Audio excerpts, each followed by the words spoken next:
శ్రీగురుభ్యో నమః. ద్వాదశ జ్యోతిర్లింగ స్తోత్రము. సౌరాష్ట్రదేశే విశదేతి రమ్యే జ్యోతిర్మయం చంద్రకళావతంసం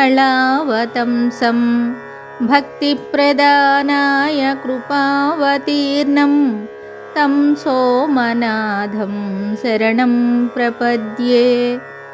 శ్రీశైలశృంగే విబుధాతిసంగే తులాద్రితుంగేऽपि ముదా వసంతం తమర్జునం మల్లికపూర్వమేకం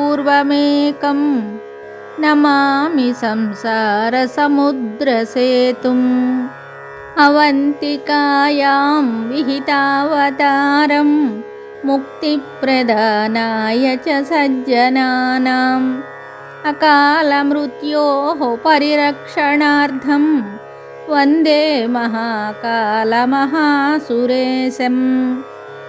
కావేరికా నర్మదయోః పవిత్రే సమాగమే సజ్జనతారణాయ సదైవ మాంధాతృపురే వసంతం ఓంకారమీశం శివమేకమీడే.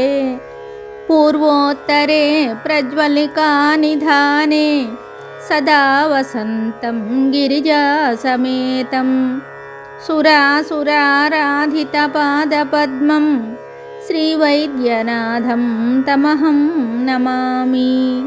యం ఢాకినీ శాకినికా సమాజైః నిషేవ్యమాణం పిసితాసనైశ్చ సదైవ భీమాదిపదప్రసిద్ధం తం శంకరం భూతహితం నమామి.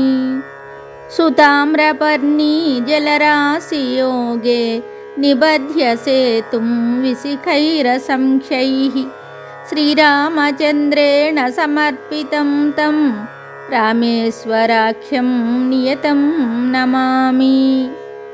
యామ్యే సదంగే నగరేతి రమ్యే విభూషితాంగం వివిధైశ్చ భోగైః సద్భక్తిముక్తిప్రదమీశమేకం శ్రీనాగనాథం శరణం ప్రపద్యే.